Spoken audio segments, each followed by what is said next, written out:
네 번째 코너인 이슈 이야기 순서입니다. 이 코너는 사회적으로 관심이 많은 주제에 대해서 우리가 기독교인으로서 어떻게 해석하고 또 받아들이고 살아갈지에 대해서 함께 고민해보는 시간입니다. 이번 달의 주제는 100세 시대를 살아가는 그리스도인의 자세라는 주제로 함께 이야기 나눠보도록 하겠습니다. 함께 이야기 나누실 우리 이동현 교수님 또 김주환 교수님 자리에 모셨습니다. 안녕하세요. 안녕하세요. 네, 안녕하세요. 간단하게 자기소개 이렇게 부탁드릴까요? 네. 네, 저는 이동영 교수라고 합니다. 제가 원래 이제 조직신학을 가르치고 있습니다. 조직신학을 가르치고 있고, 그리고 우리 안양석수교회에 지금 또 출석하고 있고, 지금 또 오후 예배 때 신앙 강좌 로마서 강해를 하고 있습니다. 네, 반갑습니다, 여러분.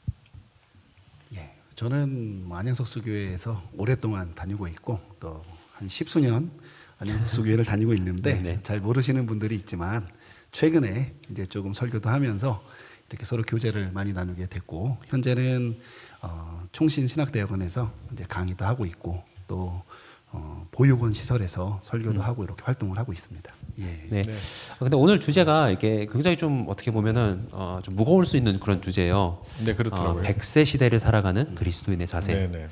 사실 한국 사회가 지금 급격하게 이제 고령 사회로 지금 들어왔어요. 네, 그러니까 그런 것 같습니다. 그 이제 유엔이 그 기준으로 나누는데 65세 이상 되는 인구가 7%를 넘으면 고령화 사회, 네, 그리고 14%를 넘으면 고령 사회, 그리고 20%를 넘으면 초고령 사회라 네, 네. 이렇게 분류를 합니다. 근데 한국 사회가 지난 2017년을 기준으로 고령 사회로 들어왔어요. 네, 그러니까 네. 14%가 넘어선 거죠. 예, 그러니까 사회 전체적으로도 노인들이 많아지셨고, 그리고 과학기술 특히 이제 의료기술이 발달하다 보니까 네. 이제 진짜 100세를 바라보시면서 사시는 그런 성도님들이 많으신 거예요. 예, 그리고 특히 저희 교회 같은 경우는 그렇게 또 오래 또 살고 계시는 성도님들도 많이 계시기 때문에 이 주제가 굉장히 또 중요할 것 네. 같다 그런 생각이 듭니다. 예, 우선 이제 두 분 교수님들은 어떻게 생각하시는지 좀 그냥 일단 여쭤보고 싶어요. 우리에게 주신 이 장수, 어떻게 보면 장수라고 하는 이 축복을 우리가 어떻게 받아들이고 해석하고 살아가야 될지. 우리가 이제 100세 시대를 살아간다는 것은 연령대가 이제 생존의 연령대가 길어진다는 그렇죠. 것이고, 네. 그건 뭘 의미하는가 하면 결국은 수많은 시간이 더 많이 생겨난다. 네. 그러니까 여가 선용의 시간이 많이 생겨난다는 것일 겁니다. 사실 이제 여가 선용이라는 것이 인간에게 참 중요하죠. 사람들이 그러니까 일만 하고 못 살잖아요. 그럼요. 예. 놀아야 되고 또 즐겨야 되고 교제해야 되고 관계해야 되고, 어쩌면 교제와 관계와 행복한 삶을 위한 하나의 도구로서 일과 노동도 있는 것일 것입니다. 또 오늘날은 이제 기술이 너무 발달하다 보니까 또 AI 문제도 나오고, AI가 이제 수많은 일들을 인공지능 얘기하시는 인공지능이죠. 수많은 일을 할 겁니다. 근데 그게 이제 뭘 의미하는가 하면, 제가 볼 때는 우리가 고대 사회 그리스 로마 시대 때 보면은 사실은 전문인 직업을 가진 사람들이 대부분 노예들이었어요. 쉽게 말하면 외국어 하는 거 다 노예들입니다. 교사 다 노예들이죠. 또 농사 짓는 전문 농기술 가진 사람들 다 노예들이죠. 의사들 다 노예들입니다. 그러니까 노예들이 전문인으로서 모든 일을 처리해줬고, 귀족들은 여가를 그냥 즐겁게 지내요. 그냥 노는 거네요. 그러면. 그렇죠. 예. 그러니까 로마 시대 때의 귀족들의 덕목은 어떻게 주어진 시간 속에서 격조 있게 품위 있게 잘 놀 것이냐, 이게 이제 그들의 관심사였던 것이죠. 오늘날은 어떻게 보면 AI가 인공지능이 모든 기술적인 전문인 노릇을 앞으로 할 것이고, 인간의 수명은 많이 늘어날 것이니까 결국은 유사한 사태가 발생할 그래서 가능성이, 같은 고민을 이제 하게 되네요. 같은 예. 고민을 하게 되는 거죠. 주어진 많은 시간을 어떻게 즐겁게 행복하게 의미 있는 시간들을 잘 보낼 것인가, 이런 문제가 오랜 삶을 살아가는 인간들의 과제 상황이 되었다, 이렇게 말씀드리고 싶습니다. 그래서 그런 문제가 중요한 화두로 지금 떠올라 있다. 네. 그리고 김재환 교수님은 네. 이렇게 장수의 시대가 오면서 지금 가장 큰 걱정은 사실은 이제 먹고 사는 문제가 가장 큰 걱정이고, 네. 노인들도 사실은 이제 벌이의 문제가 네, 국가에서 이제 연금도 해주고 여러 가지 좋은 어떤 혜택을 통해서, 또 교회에서도 여러 가지 모양으로 또 어르신들을 섬기는 것들 여러 가지 복지 혜택이 있지만, 사실 이 기간 동안 우리가 단지 공급받는 돈, 공급받는 지원으로만으로는 살아갈 수가 없는 시대가 된 것이죠. 그러다 보니까 이 어르신들이 신앙생활을 하든 또 우리 교수님이 지적했듯이 그냥 일상생활을 살든 간에 사실 그 안에서 겪어야 되는 어떤 인생의 어떤 긴 터널을 겪어나가야 되는데 우리가 그런 것들에 대해서 좀 대비하고 좀 가르쳐야 될 어떤 사항들이 존재하지 않나. 요즘 이제 우리 한국 사회에서 뭐 인문학 운동이라든지 또 어르신들 뭐 일거리 창출을 통해서 그분들의 어떤 건강 문제라든지 여러 가지 어떤 교제 이런 것을 통해서 활성화를 시켜서 새로운 어떤 길을 타게 하려고 노력하는 건데 이제 그런 것들이 사실은 이제 교회 내에서도 조금 더 활성화돼야 될 뿐만 아니라 더 큰 문제는 우리 젊은 세대입니다. 예. 제가 책을 찾아보니까 현재 20대 학생들이 기대 수명이 140세랍니다. 지금 이제 우리 한 3, 40대는 120세, 지금 이제 한 5, 60대는 100세.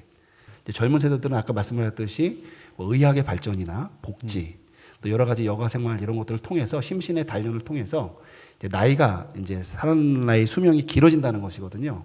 근데 이 학생들에게 제가 그 얘기를 했더니 뭐라고 얘기하냐면은 절반이 죽어버리고 싶다는 거예요. 그렇게 오래 사느니. 예. 네. 왜냐면은 이제 자기들이 대학 오는 것도 힘들었는데 AI가 기술을 대체하면 일자리도 없고. 직장을 거둘 수가 없고 네. 자기가 아무리 열심히 해도 AI보다는 더 빠르게 배울 수 없고 이렇게 60살까지 하다 보면 은퇴고 60살부터 140살이면은 자기가 살아온 것보다 더 많이 살아야 되는데 삶의 의미가 없다 이렇게 얘기를 하더라고요. 근데 이제 우리 기독교 같은 경우에는 영생을 먼저 한번 연습해 본다 네. 이렇게 생각하고 이제 우리가 가르치고 긍정적으로 나가면 좋을 것 같은데 아직 이제 우리가 그런 부분에 있어서는 네. 그냥 이제 어르신들을 모시고 섬기고 또 젊은이들에게는 그냥 비전을 심어주는 정도의 차원에서 이 문제가 좀 안일하게 다뤄지고 있는 것이 아니냐 이제 그런 생각을 이제 조금 해보게 됩니다. 예. 근데 사실 저희 나라 같은 경우 OECD 기준으로 노인 빈곤율이 거의 최하층이거든요. 예, 그래서 나이가 많으신데 굉장히 이제 경제적으로 어려운 분들이 많으시단 말이에요. 그러다 보니까 이제 이런 얘기가 나오고 있어요. 그러니까 장수가 축복이 아니다, 장수가 저주다. 이런 이야기들이 나오고 있거든요. 근데 이제 저희가 성경을 보면 장수가 굉장히 중요한 축복으로 그리고 성도들에게 또 믿음의 자손들에게 주시는 축복으로 말씀을 하시는데 이거에 대한 조금 해석이나 생각도 저희가 조금 바뀌어야 되는 부분이 있지 않나 이런 생각이 좀 들거든요. 네. 성경에서 말하는 장수의 축복이라는 것은 전제가 있죠. 하나님의 섭리 가운데서 기쁘고 보람 있게 그 섭리의 과정을 잘 순종하고 순명하면서 오래오래 사는 것 이게 축복이지. 무조건 오래 사는 것을 축복이라고 성경은 말하지는 않습니다. 그렇죠. 예. 그 성경은 뭐 구차하게 오래 사는 삶도 얼마든지 있었습니다. 뭐 예를 들면 가인과 아벨 사태 때 자기의 동생인 아벨을 죽이고 가인이 그죠? 자기 부모를 떠나서 이제 쫓겨나서 저 도시 세계로 유리하고 방황할 때 하나님께 그 표를 달라고 그러고 자기 생명을 살아보겠다고. 예, 생명을 연명하면서 이렇게 그런 삶이 오래 지속된다고 그것이 축복은 아니지 않겠습니까? 그렇죠. 예, 그게 이제 사실은 이제 성경에서 네. 이제 그런 비유적인 내용 또 이야기가 많이 등장하는데 사실은 이제 우리가 좀 익숙한 사도 네. 바울이나 네. 베드로와 관련해서서 이 노년에 대한 우리 그리스도인들의 삶이 무엇인지에 대한 이야기가 사실 등장하고 있거든요. 네. 예를 들면 대표적인 게 이제 빌레몬서 같은 경우에 보면 사도 바울이 옥중에서 쓴 편지가 이제 빌레몬서인데 이제 그 부분을 보면은 내가 이렇게 늙었으나 그리스도의 어떤 종으로서 이 감옥에 갇힌 자로서 있다 이런 말을 하고 있거든요. 우리가 얼핏 보면은 내가 이렇게 늙었는데 이렇게까지 고난 받아도 되느냐라는 말이 되어 있지만 그 원문을 찬찬히 읽어보면은 어떤 내용이냐면 내가 그리스도의 매인자가 되었다. 네. 그리스도에게 묶인 자가 되었다 이런 말을 하거든요. 근데 사실 예수님이 베드로에게도 비슷한 말을 합니다. 그 요한복음 21장 그 마지막 부분에 네네. 내가 젊어서는 마음대로 다니거니와 내가 늙어서는 너를 띠띠우리라. 사실은 여러분 우리가 생각해 보면은 늙었는데 왜 띠를 띠워요? 열심히 다녀서 주의 일 감당하고 이제는 정말 자유를 누리고 그 안에 평안을 누려야 되는데 띠를 띠운다. 예수님도 나의 멍에를 매라. 멍에를 맬 필요가 없는 예수님인데 멍에를 맨다. 사실은 이게 무슨 말인가 생각을 해보면 우리가 이 노년이라는 것이 단지 장수하는 것이 아니라 우리 교수님이 잘 언급해 주셨듯이 그리스도 안에서 또 우리 신앙 안에서 온전히 그것을 살아낼 때 그것이 내가 하나님께 매이고 네. 하나님이 띄워주고 내가 멍에를 대신 메고 이 그리스도의 사랑과 이런 그리스도의 가르침을 나누어 줄 수 있는 그런 좋은 기회로 우리가 삼아보면 그것이 우리에게 좀 더 새로운 의미로 다가올 수 있지 않을까. 또 우리가 국가적으로나 뭐로나 어르신들이나 이런 분들에 대해서 우리가 조금 더 혜택을 주려고 노력하는 이 어떻게 보면 지금 계신 분들은 정말 많이 고생을 하셨거든요. 네. 일제 말기, 전쟁, 뭐 정말 격변의 그죠? 시대를 지나셨죠. 예, IMF까지 해가지고 뭐 여러 가지를 겪으셨는데 아마 하나님께서 지금까지 그것을 잘 감당했다고 이제 마지막에 이제 조금 천국에 오시기 전에 한번 그것을 경험하고 와봐라. 뭐 이렇게 우리가 생각을 한다면 우리가 그 안에서 신앙적인 것을 조금 더 잘 발전시켜서 성경에 나온 예대로 좀 살아가는 것이 좋은 예가 되지 않을까 이런 생각이 좀 듭니다. 그러니까 이제 저는 정책적 배려도 좀 필요하다고 봐요. 네. 제가 이제 유럽에서 오래 있었고 외국에서 네. 이제 뭐 화란이나 독일에서 유학을 했고 오스트리아에서도 유학을 했지만은 제가 거기서 보면 거기도 어르신들이 계시지 않습니까? 그렇죠. 네. 그 이제 60년대 70년대 유럽의 산업화의 역군들이죠. 근데 그 어른들이 이제 은퇴를 하고 자기의 삶을 보람되고 기쁘게 하루하루를 즐겁게 살아가는 모습들을 봅니다. 그러니까 노인들이 그러니까 어르신들이 삶이 피폐하거나 비참하지가 않아요. 그런데 우리나라의 어르신들을 보면 동일하게 70년대 산업화의 역군들이고 어떻게 뭐 허리띠 졸라매고 국가의 발전을 위해서 또 자녀들을 위해서 희생한 분들이잖아요.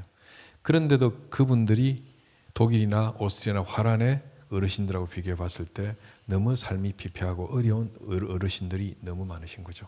그러니까 정말로 하루하루의 삶을 걱정해야 될 어르신들이 너무 많은 겁니다. 그런 의미에서 국가도 그 어르신들의 복된 노후를 위해서 뭔가 정책적 배려가 필요하고 네. 교회도 마찬가지라고 생각합니다. 그렇죠. 네. 교회도 교회 안에 있는 어르신들이 신앙 안에서 보람되게 기쁘게 원로로서 어떤 젊은 세대들에게 기쁨이 되고 어떤 그 뭔가 보람된 본보기가 삶을 되고, 네. 본보기가 된 삶을 영위할 수 있는 그런 교회에서도 목회적 정책적 배려가 필요하다고 저는 그렇게 여깁니다. 네.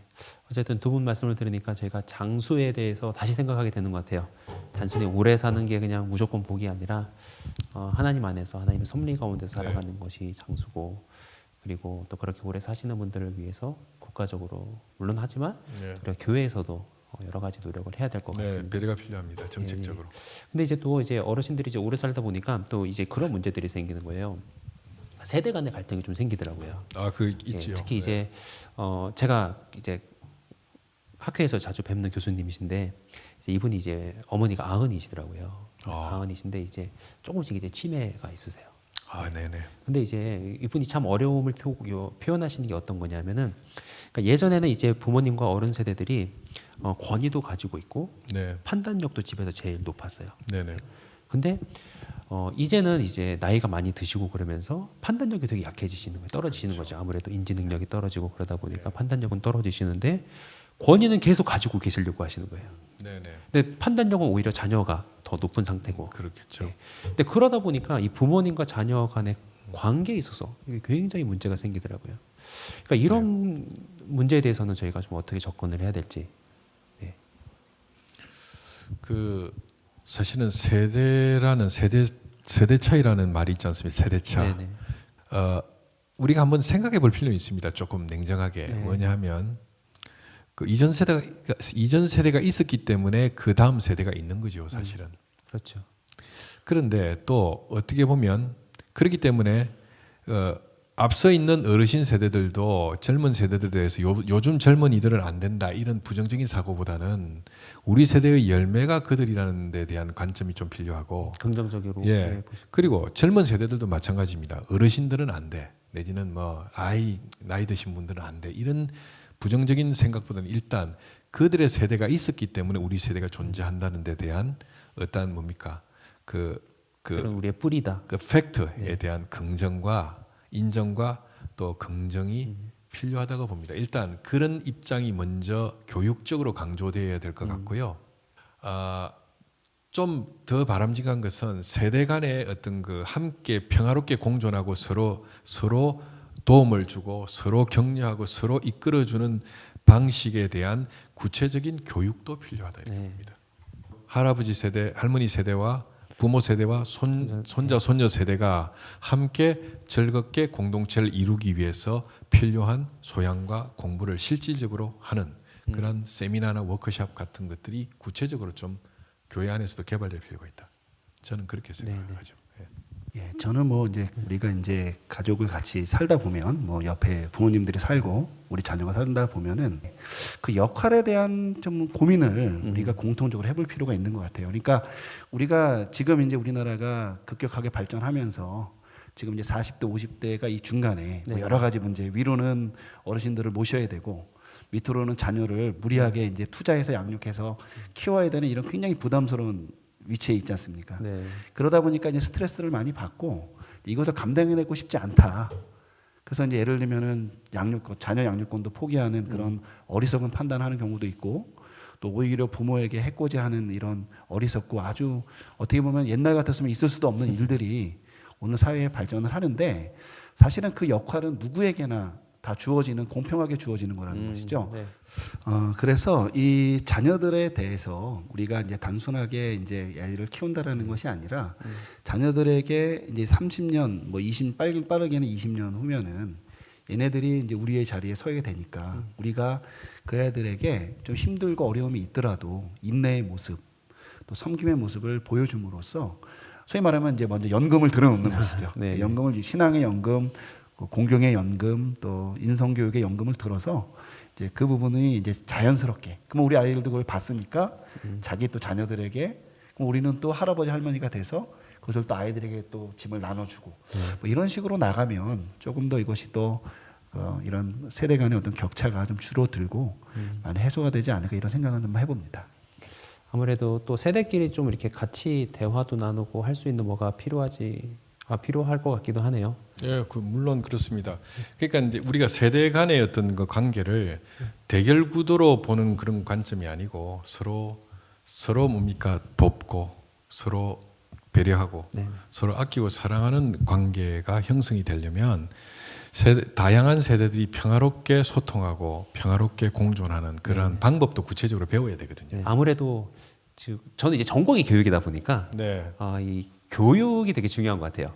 그러니까 굉장히 이제 중요합니다. 나이가 드시는 이제 노인들도 교육을 해야 되지만 이제 그 시대를 살아갈 지금 이제 중년, 청년, 장년 이들을 교육하는 것도 되게 중요하다 이런 생각이 드는 거예요. 교육을 통해서 굉장히 많은 부분이 해결될 수 있다고 보여집니다. 왜냐하면 어르신 세대들은 어르신 세대들이 살았던 시대 속에서 나름 최선을 다하셨어요. 네. 그 빈곤과 싸우면서 어떻게 보면 자녀들을 교육시키고 뭔가 가난으로부터 벗어나기 위한 최선을 다한 노력을 하셨고 그 시대의 그 상황에서는 정말 최선을 다하신 겁니다. 그러면 누구의 문제가 더 심각했다 이런 것은 비교할 필요가 없죠. 비교할 필요가 없고 세대 간에 세대마다 나름 최선을 다한 것이다. 그렇죠. 그러면 그 부분에 대해서 서로가 서로에 대한 존중이 필요한 거죠. 그렇게 되면 상대방에 대한 존중이 필요하면 서로가 서로에게 마음의 문을 열게 되는 거죠. 근데 존중받지 못한다고 생각하면 쌍방이 다 마찬가지죠. 마음의 문을 걸어 잠그고 서로가 서로에 대하여 무시하게 되는 사태가 발생할 수 있기 때문에 이런 부분은 교육을 통해서 인지해야 될 부분도 있고 또 간 세대 사이 프로그램 이런 것들이 구체적으로 좀 개발이 되면 훨씬 더 세대 간의 그죠 아름다운 만남과 사귐과 어떤 공동체가 이루어질 수 있다고 저는 생각합니다. 예. 뭐 결국 교수님이 이제 말했던 것이 아까 우리 이 교수님께서 얘기하셨던 그 친구 동료 교수님의 그 고민과 똑같은 것 같습니다. 뭐냐면 네, 그렇습니다. 결국 존중이라는 것은 권위를 이양할 수 있어야 되는 거거든요. 네.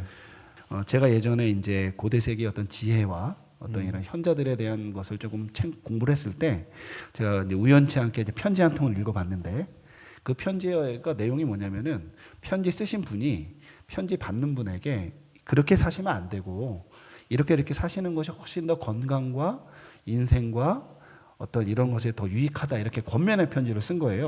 네. 그래서 내가 이거 당연히 선생님이 제자에게 보내거나 뭐 사도께서 성도들에게 보낸 거구나 이런 식의 어떤 내용인 줄 알았던데 나중에 이제 다 끝까지 읽어 보니까 그게 이제 아들이 이제 멀리 떨어져 있는 부모님에게 이게 이제 2000년 전 편지거든요. 네. 그리스 로마 시대 편지니까 그때도 세대 갈등이 그죠 있었던 거죠. 있었던 그런데 거죠. 이제 일반적으로는 아버지가 무조건 권위를 갖고 이제 자녀를 이렇게 통제하는 시대라고 우리 생각을 하지만 자녀가 이제 40대, 50대 자신이 이제 가정을 처음 맡았을 때에 어떤 그런 정도의 위치에 갔을 때에 그 부모가 자녀의 그 권위를 인정해 줌으로써 상호 권위 존중 관계로 들어가게 된다는 거죠. 그래서 우리가 지혜롭다라는 것은 바로 이제 이런 서로의 상호 존중에 또 권위를 서로를 공유하고 나누는 것을 통해서 이루어지는 예가 고대 세계에서도 참 추천할 만한 일이다. 네. 라고 얘기를 했다라는 게 우리가 좀 주의를 기울일 필요가 있는 것 같습니다. 상호 존중이 굉장히 중요한 그렇죠. 거죠. 예. 사실은 그래야 됩니다. 그 고대 세계도 그랬지만 예. 우리 조선 시대도 보면은 우리 조선 시대 이제 그 유교 사회지만은 거기서도 굉장히 어떤 가부장적인 것 같지만은 그 조선 시대 유교의 어떤 그 학문의 논쟁의 역사를 보면 굉장히 굉장히 치열했던 논쟁이 사칠론변이라 사단 칠정 논쟁이었는데 30대의 약간의 선비였던 기고봉이 조선의 가장 위대한 석학이고 가장 위대한 문무백관의 스승으로 꼽히는 이왕 선생이란 대석학에 대하여 편지를 보내면서 시작된 논쟁이거든요. 그게 뭐냐? 선생님, 제가 보니까 선생님께서 사단과 칠정에 대해서 말씀하시는 그 부분은 잘못된 것 같습니다 하면서 논쟁이 시작되는데 요즘 같으면 새파란 학자가 아니면 학생이 그렇게 질문하면 저도 선생이지만 그 성실하게 논쟁에 임하겠습니까? 그런데 그 편지를 받았을 때 태계 이황 선생이 진짜 훌륭한 게 정말 몇 년을 성실하게 기고봉의 논쟁의 질문에 대해서 성실하게 답장을 쓰시면서 논쟁을 이어가시거든요. 권위를 나누신 거죠. 권위를 나누신 가장 먼저 거죠. 권위를 나누신 거죠. 그리고 돌아가실 때는 자기 묘비에 그 쓰는 글을 자기의 그 사상의 적수였고 한참 어린 후배였던 그 선비인 기고봉에게 부탁을 한단 말이죠.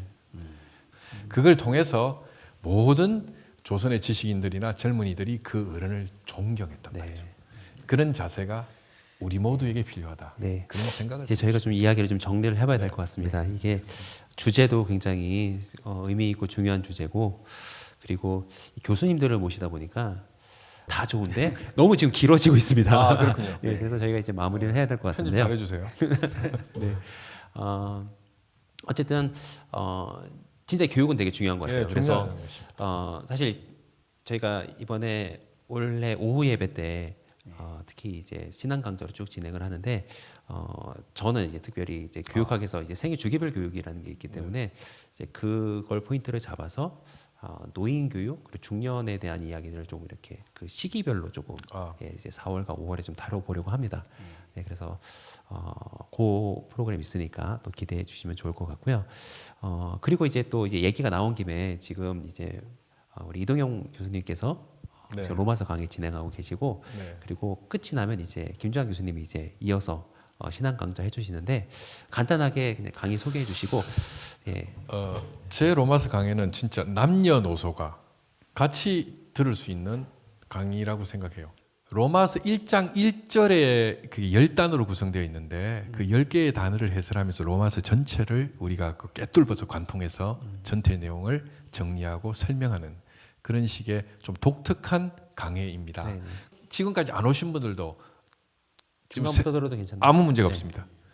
독립된 또 그 단위의 강의이기 때문에 아무 문제가 없기 때문에 많이 오셔서 함께 즐겁게 들어주셨으면 좋겠습니다. 네. 김주환 교수님 어떤 강의로 이어가시나요? 저는 내가 그리스도인으로서 과연 어떠한 정체성, 어떠한 신분에 대한 확인, 어떤 모습을 갖춰야 되느냐 이 부분을 한 5가지의 주제로 나누어서 한번 살펴보려고 합니다. 이것이 사도 바울이 초대교회 성도들을 그리스도인으로 세우고 그들의 정체성을 분명하게 해주기 위해서 그런 제시한 그런 가르침의 어떤 기준이 되기 때문에 우리가 한번 이 혼란한 시대에 그 내용을 통해서 한번 우리 석소교회 성도들과 함께 우리가 오늘 과연 그리스도인인가, 그리스도인의 합당한 삶을 살고 있는가를 한번 살펴보려고 이제 그 주제를 준비하고 있습니다.